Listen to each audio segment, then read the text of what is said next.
ओम शांति।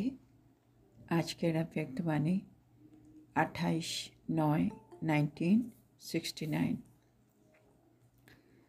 पूरे कोर्स का सार कथनी करनी एक करो।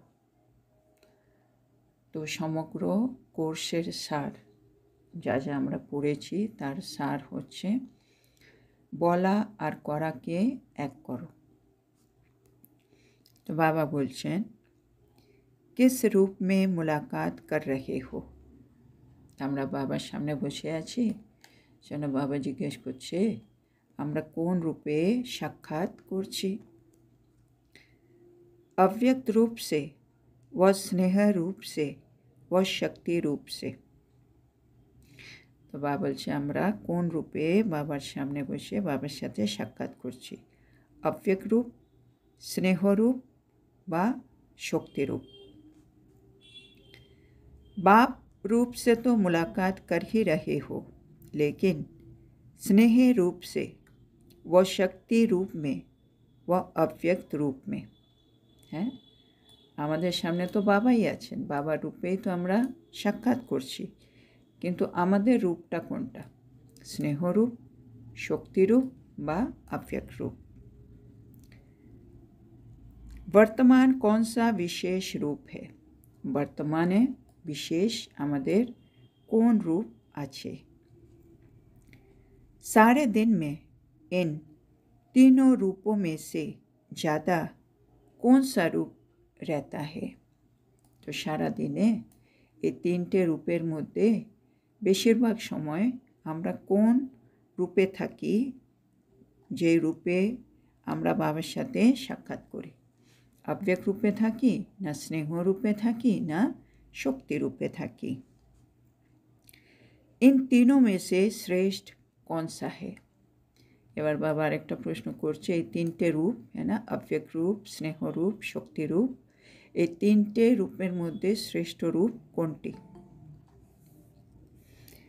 तो हर एक ने अपना समाचार सुनाया। तो প্রত্যেকে নিজের নিজের বক্তব্য বাবাকে বললেন। अफसरे प्रश्न पूछते हैं फिर स्पष्ट करेंगे।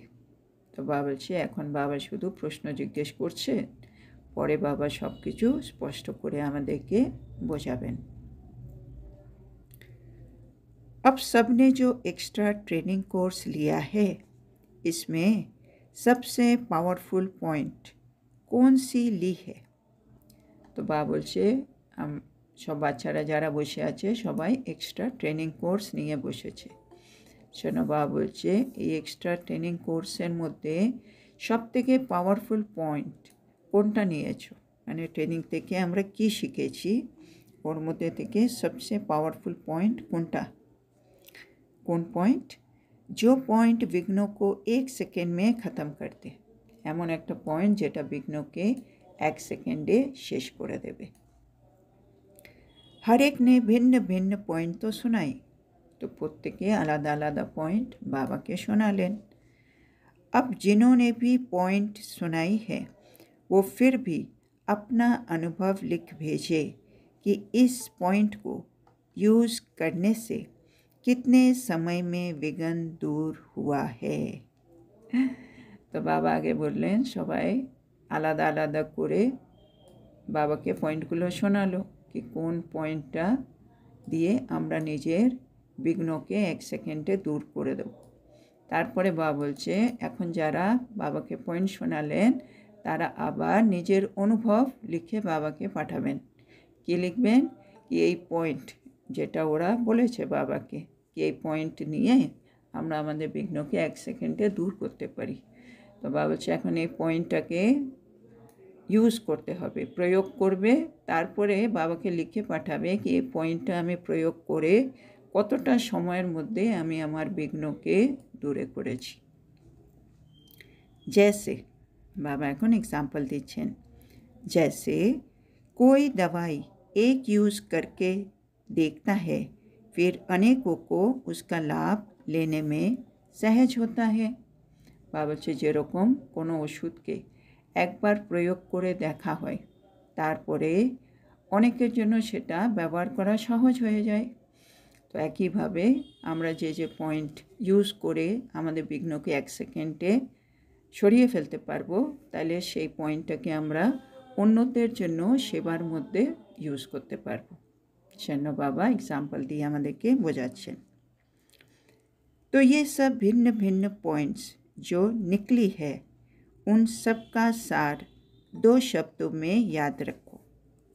तो बाबा বলছেন এই যে আলাদা আলাদা পয়েন্ট যা বেরোলো সেই সব পয়েন্টগুলোর সার দুটো শব্দে স্মরণে রাখো, जिसमें आपकी सब बातें आ जाएगी, যার মধ্যে আমরা সবাই বিভিন্ন বিষয়ে বলেছে, সব বিষয়গুলো চলে আসবে দুটো শব্দের মধ্যে। ये जो अब कोर्स किया है उसका मुख्य सार 2 अक्षरों में याद रखना है।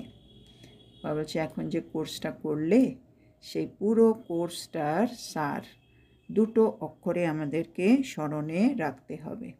তো বাবা এখন সে দুটো অক্ষর আমাদেরকে বলছেন, जो कहते हैं वो करना है, যেটা হচ্ছে দুটো অক্ষর, যা বলবো সেটাই আমাদের করতে হবে, মানে আমরা যা বলছি সেটাই যেন আমরা করি। कहते हैं हम ब्रह्मा कुमारी हैं, हम बाप दादा के बच्चे, आज्ञाकारी है, मददगार है। আমরা বলি আমরা হচ্ছি ব্রহ্মকুমারী, আমরা বাপ দাদার आज्ञाकारी और मददगार। तो जो भी बातें कहते हो वो प्रैक्टिकल करना है। তাহলে বাবা বলছে আমরা যে সবাইকে বলি আমরা ব্রহ্মকুমারী, আমরা বাপ দাদার आज्ञाकारी, मददगार, তো বাবা বলছে যা কিছু বলছো সেটা কিন্তু এখন প্র্যাকটিক্যাল করে দেখাতে হবে। कहना अर्थात करना, তো মানে আমাদের জন্য এখন হচ্ছে বলা অর্থাৎ করা, মানে আমরা যা বলছি সেটা আমি করি বলেই বলছি, তো বলা অর্থাৎ করা। कहने और करने में अंतर नहीं हो, তো বাবা বলছে আমাদের বলা আর আমাদের করা এর মধ্যে যেন কোনো পার্থক্য না থাকে। यही आपके कोर्स का सार है, এটাই হচ্ছে আমাদের কোর্সের সার। তো আমাদেরকে বাবা বললেন যা বলবো সেটাই যেন আমরা করি, প্র্যাকটিক্যালে করি। कहते तो आप कई वर्षों से हो, আমরা কয়েক বছর ধরে বলে যাচ্ছি, কি বলছি, বিকার বুড়ি চিজ হ্যাঁ औरों को भी सुनाते हो, কি আমরা সবাইকে বলি কি বিকার খুব খারাপ জিনিস, এটা আমরা অন্যদেরকেও বলি আর নিজেরাও জানি। लेकिन खुद घर गृहस्थी में न्यारे होकर नहीं चलते हो, কিন্তু আমরা ঘর গৃহস্থের মধ্যে সেই বিকার থেকে কিন্তু ডিট্যাচ হয়ে চলি না, তাই না? কখনো রাগ করছি, কখনো মোহতে আছি, কখনো লোভ করছি, কখনো অভিমানে আছি, তো বিকার আমাদের মধ্যে রয়েই গেছে, অথচ আমরা সবাইকে বলছি। আর আমরা তো আবার বাবাকে দানও করে দিই না, 5 বিকার দান করতে হবে, তার সত্ত্বেও মানে বলছি কিন্তু এখনও আমাদের জীবনে সেটা রয়ে গেছে, তার মানে সেটা এখনও আমাদের জীবনে প্র্যাকটিক্যালে আসেনি এখনও। তো বাবা বলছেন তো आपका ही कहना और करना बदल जाता है, তাহলে কি হচ্ছে আমি যা বলছি আর আমি যা করছি সেটা কিন্তু বদলে যাচ্ছে। इसलिए সেই জন্য आज से ये बात याद रखो, जो कहेंगे सो करेंगे। তো বাবা বলছে যা হয়ে গেছে মানে বিতি সবিতি বাবা এটা ভালো বলে, ফুল স্টপ। আজকে থেকে বাবা বলছে আজকে থেকে এই মুহূর্ত থেকে আমরা এই কথাটা স্মরণে রাখবো, যা বলবো সেটাই কিন্তু আমরা করব। जो भी सोचते हो अथवा दुनिया को भी जो कहते हो वो करके दिखाना है। हाँ, যা কিছুই আমরা ভাবি বা যা কিছুই আমি অন্যদেরকে বলি সেটা কিন্তু আমাকে করে দেখাতেই হবে, তাই না? গান্ধীজির জন্য একটা কথা বলা হয় কি একটা ভদ্রলোক একটা মানে উনি নিজের ছেলেকে নিয়ে এসেছিলেন, তো বলছিল কি আমার ছেলে খুব মিষ্টি খায়, গুড় খেতে ভালোবাসে, কিন্তু সেটা তো তার জন্য ভালো নয়। সেজন্য আপনি যদি ওকে একবার বলে দেন তাহলে কিন্তু ও খাওয়াটা ছেড়ে দেবে, মানে আমার কথা তো শোনে না, আপনি বললে কাজ হয়ে যাবে। তো গান্ধীজি নাকি ওনাকে বলেছিলেন আপনি 8 দিন পরে আসুন। তো সে ভদ্রলোক চলে গেলেন, আবার 8 দিন পরে নিজের ছেলেকে নিয়ে এসছেন। তখন গান্ধীজি সে ছেলেটাকে বলল কি মিষ্টি মানে গুড় খাওয়া তো ভালো না, তুমি এখন থেকে আর গুড় খেও না। তোর বাবা অবাক হয়ে গেল, মা বলছে এই কথাটা তো আপনি আমাকে 8 দিন আগেই বলতে পারতেন একে, মানে 8 দিন পরে বলার দরকারটা উনি বুঝতে পারলেন না। তো বলছে না না, আপনি যখন 8 দিন আগে এসে আমাকে কথাটা বলেছিলেন তখন তো আমি নিজেই গুড় খেতাম, মানে মিষ্টি খেতাম। সেজন্য যখন যেটা আমি করি না সেটা আমি ওকে কী করে বলতাম। এই 8 দিনের মধ্যে আমি গুড় খাওয়া ছেড়ে দিয়েছি, আর এছাড়া আমি এটাও বুঝতে পেরেছি কি এটা করা সম্ভব, সেই জন্য আমি আজকে ওকে বোঝাতে পারছি। তো সেই জন্য বাবা বলে যা ভাবছি, যা আমরা অন্যজনকে বলছি সেটা যদি আমরা করে দেখি, তখন আমরা যে বলি সেটার মধ্যে কিন্তু আমাদের অনুভবটাও জুড়ে থাকে শব্দের মধ্যে, কি আমরা সেটা করেছি সেজন্য আপনাকে বলছি। তো সেটা মানে সে শব্দগুলো অনেকটা মানে এক্সপিরিয়েন্স যুক্ত হয়ে যায়। সেজন্য বাবা বলে যা যা আমি বলবো সেটা যেন আমি প্র্যাকটিক্যালি করে থাকি, তবেই আমার বলা উচিত। तो बाबा बोलছেন जो भी सोचते हो अथवा दुनिया को जो कहते हो वो करके दिखाना है। তাহলে এখন থেকে আমরা যা কিছু ভাববো বা অন্যদেরকে যা কিছু বলবো সেটা কিন্তু আমরা এখন থেকে করে দেখাবো।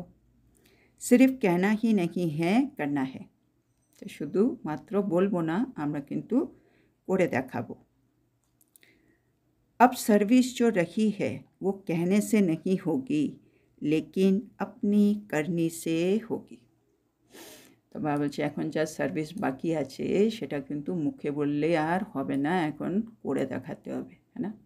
মুখে বলার লোক তো দুনিয়াতে অনেক আছে, পুরো সোশ্যাল মিডিয়াতে সবাই বলছে বলছে বলছে, সব কিছুর জন্য সব রকম সলিউশন অ্যাভেলেবেল, কিন্তু প্র্যাকটিক্যালি কজন করেছে, তো সেটাই হলো কথা। তো সেজন্য বাবা বলছে মুখে বলার সেবার দরকার নেই, এখন করে তারপরে তুমি দেখাও, তাইলে সেটা আসল সেবা হবে। तो बाबा बोलছেন कथनी करनी और रहनी कहते हैं ना, तो कथनी करनी और रहनी तीनों ही एक हो। तो बाबा বলছে তিনটে শব্দ বলা হয়, বলা, করা আর থাকা। থাকা মানে ওইটা আমার জীবনে ন্যাচুরাল হয়ে যাক। তো বাবা বলছে এখন থেকে বলা, করা আর থাকা এই তিনটে জিনিসই যেন আমাদের জীবনে এক হয়ে যায়। আমি যা বলবো আমি সেটা করি, আর সেটাই আমার জীবনে একটা ন্যাচুরাল সংস্কার হয়ে গেছে। তাহলে কি হবে, যদি এই তিনটেই যদি আমার জীবনে এক হয়ে যায়, তাহলে বাবা বলছে তব কর্মাতীত অবস্থা মে জলদি সে জলদি পৌঁছ সকেঙ্গে। তাহলে আমরা অনেক তাড়াতাড়ি আমাদের যে কর্মাতীত অবস্থা, যেটা আমাদের লক্ষ্য, সঙ্গম যুগের লক্ষ্য হচ্ছে কর্মাতীত অবস্থা, আর দেবতা আমরা সত্য যুগে হব, হ্যাঁ না, ব্রাহ্মণ সো ফরিস্তা, ফরিস্তা সো দেবতা। তা তাইলে আমাদের যদি বলা, করার, থাকা তিনটেই যদি এক হয়ে যায়, তাহলে আমরা কর্মাতীত অবস্থায় খুব তাড়াতাড়ি পৌঁছে যাব। তো हर समय ये চেক করো, এখন বাবা আমাদের চেকিং পয়েন্ট দিচ্ছে, हर समय ये চেক করো। তাহলে এখন আমাদের সব সময় এটা চেক করতে হবে কি जो कहती हूँ वो करती हूँ, হ্যাঁ, যা বলছি সেটা আমি করছি তো, তার মানে সবসময় আমি যাকে যা বলছি সাথে সাথে আমাকে চেক সেটাই আমি করি তো, করি বলেই বলবো, আমি যদি না করি সেটা আমার বলা উচিত না। कहते हो, এবার বাবা একটা एग्जाम्पल দিয়ে আমাদেরকে বোঝাচ্ছেন। कहते हो हम सर्वशक्तिमान की संतान हैं और करते क्या हो कमज़ोरी की बात। বাবা एग्जाम्पल দিয়ে আমাদেরকে বুঝিয়ে দিচ্ছেন কি আমরা সবসময় বলি বাবা সর্বশক্তিমান, আমি তার সন্তান, মাস্টার সর্বশক্তিমান, কিন্তু আমরা যখন কাজ করি অনেক সময় ওফো আমার দ্বারা এটা হচ্ছে না, আমার দ্বারা পুরুষার্থ হচ্ছে না, আমার দ্বারা অমৃতবেলা ঠিকমতো হচ্ছে না, কত জায়গায় আমরা আমাদের দুর্বলতার কথা বলি। তো বাবা বলছে এটা কি, এটাও তো উল্টো হয়ে যাচ্ছে, বলছি সর্বশক্তিমান আর কথা বলছি কমজোরি, হ্যাঁ না। তো বাবা বলছে এটাও তো ঠিক নয়। তো বাবা বলছেন আজ সে ये पक्का करो। বাবা বলছে যা হয়ে গেছে, আজকে থেকে এটা পাক্কা করো, जो कहूँगी सो करूँगी। তো আজকে থেকে আমরা এটা পাক্কা করে নিই, আমরা যা বলবো সেটাই আমরা করব। जो खुद ऐसे बनेंगे उनको देखकर और भी आप ही करेंगे, है ना। আমরা যদি এরকম হয়ে যাই তাহলে আমাদেরকে দেখে অন্যরাও কিন্তু ওটাকে ফলো করবে। आपको मेहनत करने की ज़रूरत नहीं रहेगी। তাহলে কি হবে, আমাদেরকে আর পরিশ্রম করার প্রয়োজন থাকবে না, হ্যাঁ না। মানে আমি নিজে করেই দেখাচ্ছি, সেজন্য তাদেরকে আর মুখ থেকে বলার কোনো দরকার হবে না। যেন বলে ব্রহ্মা বাবা মাম্মা, এরা সব কাজ নিজে করে দেখিয়েছে। ব্রহ্মা বাবা নাকি সেই গোবরের গুটি বানায় না, ওই গুটিগুলোও বানাতেন নিজের হাতে। তো তাদেরকে দেখে অন্য ভাই বোনরাও চলে যেতেন ওই কাজ করতে গিয়ে। তারপরে আনাজ পরিষ্কার করার জন্য যখনই দরকার হতো উনি নিজে গিয়ে আগে গিয়ে বসে পড়তেন, ওনাকে দেখে দেখে অন্য ভাই বোনেরা ওখানে চলে আসতো। মাম্মাও ভান্ডারাতে যেখানে সবজি কাটা হচ্ছে একেবারে নিখুঁতভাবে বসে নিজের কাজ করছে, তাদেরকে দেখে দেখে অন্য মায়েরা বোনেরা দেখে দেখে নিখুঁতভাবে কীভাবে কাজ করতে হয় সেগুলো শিখে নিচ্ছে। মানে বলার দরকার নেই, আমি নিজে করে দেখাচ্ছি আর অন্যরা শিখে নিচ্ছে। এতে বাবা বলছে কী হচ্ছে, আমাদের পরিশ্রম করতে হচ্ছে না, ওকে বলবো ওকে শেখাবো সেটার প্রয়োজন হচ্ছে না। अब तक तो यही उलझना मिलते रहते हैं कि कहते एक हैं और करते दूसरा है। তো বাবা বলছে এখন আমাদের বিরুদ্ধে অনেকগুলো অভিযোগ রয়ে গেছে, কি আমরা বলি একটা করি অন্যটা, তো এরকম একটা অভিযোগ আমাদের বিরুদ্ধে আছে। তো বাবা বলছেন উলহানাকো খতম করো। তো বাবা বলছে এখন উলহানাগুলো মানে অভিযোগগুলো শেষ করো, হ্যাঁ না। আমরা বলছি ক্রোধ মুক্ত হতে হবে, ক্রোধ একটা বড় বিকার, অথচ আমরা রোপ করে আছি, বেশি ক্রোধ না করলেও রোপ দেখাচ্ছি। আমরা বলছি সুদর্শন চক্র ঘোরাতে হবে, হ্যাঁ, আর এদিকে আমরা এই মাঝে মাঝে পরদর্শন করে বেড়াচ্ছি। আমরা বলছি সত্যের পথে চলতে হবে, না সচখণ্ডে যেতে হবে, অথচ মাঝে মাঝে আমরা এই সত্যের পথ থেকে সরে যাচ্ছি। তা আমাদের বিরুদ্ধে অভিযোগ আছে, আমরা যা বলি সেটা আমরা করে দেখাচ্ছি না। তো বাবা বলছেন এখন অন্তত এই অভিযোগগুলোকে সমাপ্ত করো। উলহানা খতম হয়ে যায়গা ফির ক্যা বন যায়েঙ্গে। যদি আমাদের এই উলহানা মানে এই অভিযোগগুলো শেষ হয়ে যায় তাহলে আমরা কি হয়ে যাব, আল্লাহ মানে উঁচ বন যায়েঙ্গে, মানে ভগবানের সমান হয়ে যাব, আল্লাহ হয়ে যাব। जितना अल्लाह बनेंगे तो फिर न चाहते हुए भी नाम वाला होगा। তো যত আমরা আল্লাহ হয়ে যাব তারপরে আমরা না চাইলেও আমাদের নাম তো বালা হয়ে যাবে, মানে প্রখ্যাত হয়ে যাবে। तो किए हुए कोर्स की ये शिक्षा है मुख्य सार। তো এই যে কোর্সটা শেষ হলো তার মুখ্য সার এটাই রইল কি আমরা যা বলবো সেটা আমাদের করতে হবে। এবার বাবা কি বলছেন, सबसे खौफनाक मनुष्य कौन सा होता है जिससे सब डर जाते हैं। और জিজ্ঞেস করছেন সবার থেকে ভয়ঙ্কর মানুষকে, যাকে দেখলে সবাই ভয় পাবে। দুনিয়া কি বাত তো দুনিয়া में रखी। বাবা বলছে দুনিয়ার কথা দুনিয়াতেই থাক, लेकिन इस दैवी परिवार के अंदर सबसे खौफनाक नुकसान कारक वो है जो अंदर एक और बाहर से दूसरा रूप रखता है। तो বাবা বলছে দুনিয়ার কথা দুনিয়ায় থাক, আমাদের দেবী পরিবারের মধ্যে মানে ঈশ্বরীয় পরিবার ব্রাহ্মণ পরিবারের মধ্যেও সবার থেকে ভয়ঙ্কর আর ক্ষতিকারক কে, যার ভিতরে এক আর বাইরে অন্য রূপ। वो पर निंदक से भी जास्ती खौफनाक है। বাবা বলছে এরকম আত্মা যে ভিতরে এক রাখে বাইরে অন্য রূপ দেখাচ্ছে, এই আত্মাগুলো পরনিন্দক থেকেও আরও বেশি ভয়ঙ্কর, है ना, যে পরনিন্দা করে ও অন্তত আমার সামনে এসে যা বলার বলে চলে যাচ্ছে, মানে তার ভেতরে বাইরে অন্তত একই থাকছে। কিন্তু যার ভেতরে আলাদা, বাইরে থেকে ভালো দেখাচ্ছে, ভেতরে অন্তত আমার জন্য ভালো ভাবে না, তো তাইলে বাবা বলছে তারা হচ্ছে ভয়ঙ্কর ক্ষতিকারক। তারপরে বলছে क्योंकि वो कोई के नज़दीक नहीं आ सकता, स्नेही नहीं बन सकता। আর এরকম আত্মারা কারো কাছে আসতে পারবে না, আর ওরা কখনো স্নেহীও হতে পারবে না। না, আমরাও যদি জানি যে এই আত্মা ভেতরে একরকম বাইরে অন্যরকম, তাহলে আমরাও তাদের থেকে একটু দূরে দূরে সরে থাকবো, আর স্নেহী তারা হতে পারবে না। তো उससे सब दूर रहने की कोशिश करेंगे, আর সবাই তাদের থেকে কিন্তু দূরে থাকার চেষ্টা করবে। इसीलिए इस भट्टी में आप लोगों को ये शिक्षा मिली। तो बाबा এই ভর্তিতে যারা এসছে আমাদের সবাইকে এই শিক্ষাটা দিলেন। इसको सच्चाई और सफाई कहा जाता है, আর এটাকেই সচ্চাই আর সাফাই বলা হয়, है ना, সত্য আর পরিষ্কার, সাফাই বলা যায়। सफाई किस बात में, सच्चाई किस बात में, इसका भी बड़ा गुह्य रहस्य है। তো এটাও বা সুন্দর করে বোঝাচ্ছেন কি পরিষ্কার কোন কথাতে আমাদের থাকতে হয়, সত্য কোন জায়গায় আমাদের থাকতে হয়, বাবা এটার একটা বড় গুহ্য রহস্য আছে। আজকে বাবা বোঝাচ্ছেন सच्चाई মানে সত্য, जो करे वही वर्णन करे, जो सोचे वही वर्णन करे। তো সত্য মানে সচ্চাই মানে আমি যা করব সেটাই আমি বর্ণন করব, আমি যা ভাবব সেটাই কিন্তু আমি বর্ণন করব।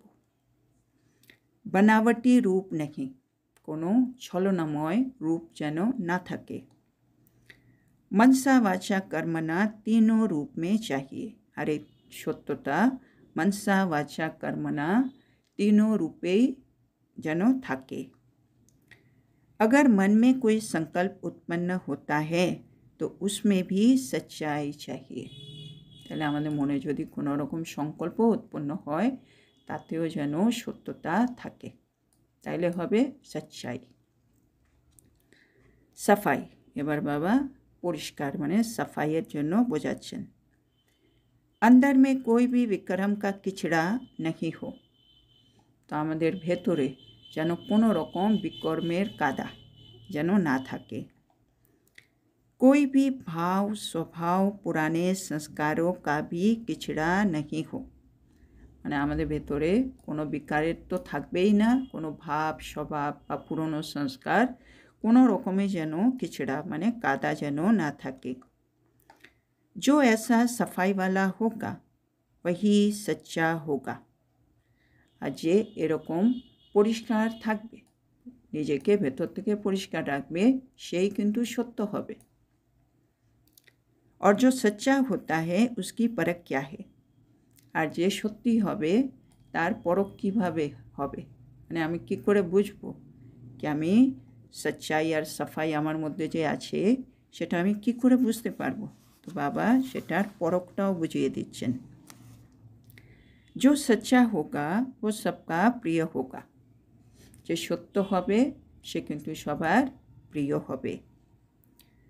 उसमें भी सबसे पहले तो वो प्रभु प्रिय होगा, আর সবার প্রিয়র মধ্যেও সর্বপ্রথম সে কিন্তু প্রভু প্রিয় হয়ে যাবে। কেন কেন सच्चे पर साहेब राजी होता है ना, सच्चे दिल पर साहेब राजी। তো সত্যের উপরে তো আমাদের সাহেব, সাহেব মানে শিব বাবা, তো শিব বাবা তো সবসময় রাজি থাকে। তা আমি যদি সচ্চাই সাফাই নিয়ে সব কাজ করছি তার মানে সবার আগে আমি প্রভু প্রিয় হয়ে যাব। तो पहले प्रभु प्रिय होगा फिर देवी परिवार का प्रिय होगा, তো প্রথমে প্রভু প্রিয় হয়ে যাবে, তারপরে দেবী পরিবারেরও প্রিয় হয়ে যাবে, হ্যাঁ না, যে আত্মা সচ্চাই সাফাই নিয়ে কাজ করে তাদেরকে সবাই পছন্দ করবে। उसको कोई भी ऐसी नज़र से नहीं देखेगा, তাকে কেউ মানে অন্যরকম চোখে কিন্তু দেখবে না, সবাই তাকে ভালোবাসবে, স্নেহ করবে, সম্মান দেবে, সেজন্য সে প্রিয় হবে। उनकी नज़र वाणी में उनके कर्म में ऐसी परिपक्वता होगी जो कभी भी न खुद ही डगमग होगा न ही दूसरों को करेगा। এবার বাবা বলছে ওই আত্মারা কীরকম হবে, তাদের নজরে, তাদের বাণীতে, তাদের কর্মে এতটা পরিপক্কতা থাকবে যে তারা না নিজে অস্থির হবে না অন্য কাউকে অস্থির করবে। जो सच्चा होगा वो प्रिय होगा, যে সত্য হবে সে কিন্তু প্রিয় হবেই। कई समझते हैं, এবার আমাদের মধ্যে অনেকে ভাবে कि हम तो सच्चे हैं लेकिन मुझे समझा नहीं जाता। অনেকে ভাবে আমি তো সত্য কিন্তু লোকে আমাকে বুঝতে পারে না, মানে আমি ঠিক ওরা আমাকে বুঝতে পারছে না। তো বাবা কি উত্তর দিচ্ছেন, सच्चा हीरा कभी छिप थोड़े ही सकता है। বাবা বলে যে সত্যিকারের হিরে তাকে কিন্তু লুকিয়ে রাখা যায় না। इसलिए সেই জন্য ये समझना कि मैं ऐसा हूँ परंतु मुझे ऐसा समझा नहीं जाता है, ये भी सच्चाई नहीं है। সেই জন্য বাবা বলছে আমরা যদি ভাবি আমি তো সত্য কিন্তু আমাকে লোকে বুঝতে পারছে না, বাবা বলছে এটা কিন্তু সত্যি নয়, মানে চেক করতে হবে। सच्चाई कभी छिप नहीं सकती है, বাবা বলছে সত্য কখনো কিন্তু লুকিয়ে থাকতে পারে না। और सच्चे सबके प्रिय बन जाते हैं, আর যারা সত্য তারা কিন্তু সবাইয়ের প্রিয় হয়। তো আজকে এখানে অবধি থাকবে। আর আজকে বাবা তাহলে কী বললো একটুখানি আমরা রিভাইজ করে নিই। তো বাবা বললো যেমন কোনো ওষুধ একবার আমরা প্রয়োগ করে দেখা যায়, ঠিক হলে তখন ওটা অন্যদের জন্য আমরা ব্যবহার করি, সেভাবেই বাবা আমাদেরকে বললেন এবার যা বলবো সেটাই যেন আমরা করি। আমাদের বলা আর করা তার মধ্যে যেন কোনো রকম পার্থক্য না থাকে। তাহলে বলা, করা, থাকা, এই তিনটে জিনিস যদি আমরা আমাদের পুরুষার্থের মধ্যে এক করে নিতে পারি তাহলে আমাদের কর্মাতীত অবস্থায় অনেক তাড়াতাড়ি পৌঁছে যেতে পারব। তো বাবা বলছি এবার সবসময় আমাদেরকে একটা চেকিং রাখতে হবে কি আমি যেটা বলছি সেটা আমি করি, তো এই চেকিংটা আমাদের রাখতে হবে, তাহলে আমাদের লক্ষ্য কর্মাতীত অবস্থায় পৌঁছানো খুব ইজি হয়ে যাবে। তারপরে বাবা বলছে আমাদের বিরুদ্ধে অনেক অভিযোগ রয়েছে, আমরা বলি এক, করি অন্যটা, তো অভিযোগগুলো এখন সমাপ্ত করতে হবে। তাহলে আমরা চেকিং রাখলেই আমরা এই অভিযোগগুলোকে সমাপ্ত করতে পারব। আর অভিযোগ শেষ হয়ে গেলে কি হব, আমরা আল্লাহ হয়ে যাব। আর আল্লাহ হয়ে গেলাম তার মানে উঁচু হয়ে যাব। তারপরে বাবা আরেকটা বলল, দেবী পরিবারের মধ্যে ভয়ঙ্কর আর ক্ষতিকারক কারা, যারা ভিতরেও এক বাইরে অন্য, তারা কিন্তু কারো কাছে আসতে পারবে না, স্নেহী হতে পারবে না, তাদের থেকে সবাই কিন্তু দূরে থাকার চেষ্টা করবে, তারা পরনিন্দকের থেকেও আরও বেশি ভয়ঙ্কর। জন্য বাবা বললাম আমাদের কী করতে হবে, সচ্চাই আর সাফাই, হ্যাঁ না, সত্য আর পরিষ্কার হতে হবে। সত্য মানে কি, বাবা বললেন যেটা আমি করি সেটাই বর্ণন করব, যেটা আমি ভাবি সেটাই আমি বর্ণন করব, আমার মধ্যে কোনো ছলনাময় রূপ হবে না, মনসা বাচা কর্মনা তিনটেতে কিন্তু একই থাকবে। আর পরিষ্কার মানে আমার ভেতরে কোনো বিকর্ম বা কোনো ভাব স্বভাব পুরনো সংস্কারের কোনো রকম কাদা থাকবে না। আর যদি আমার মধ্যে সচ্চাই সাফাই এ দুটো যদি থাকে তাহলে সবার আগে আমি প্রভু প্রিয় হয়ে যাব, কেন বাবা সত্যের উপরে রাজি হয়ে যান, তারপরে আমি দেবী পরিবারেরও প্রিয় হয়ে যাব। আর এরপরে বাবা আরেকটা বলল, আমি যদি ভাবি কি আমি তুই সত্য কিন্তু আমাকে লোকে বুঝতে পারে না, তাহলে বাবা বললেন কি সত্যিকারের হিরে কিন্তু কখনো লুকিয়ে থাকতে পারে না। শোন, আমি যদি ভাবছি কি আমি সত্য লোকে আমাকে বুঝতে পারছে না মানে অন্যরা, তো বাবা বলছে এটা সত্যি নয়, তার মানে এটা চেকিং করতে হবে আমাকে। আমি যদি এরকম কিছু ভাবনা চিন্তা রাখছি তাহলে আমাকে নিজেকে একটু চেক করতে হবে, কেন বাবা বলে সত্য কখনো লুকিয়ে থাকতে পারে না, সত্য সবার প্রিয় হয়ে যায়। তো আজকে এত সুন্দর শিক্ষার জন্য আমরা আমাদের প্রিয় শিব বাবাকে বলবো ধন্যবাদ বাবা, ধন্যবাদ। ওম শান্তি।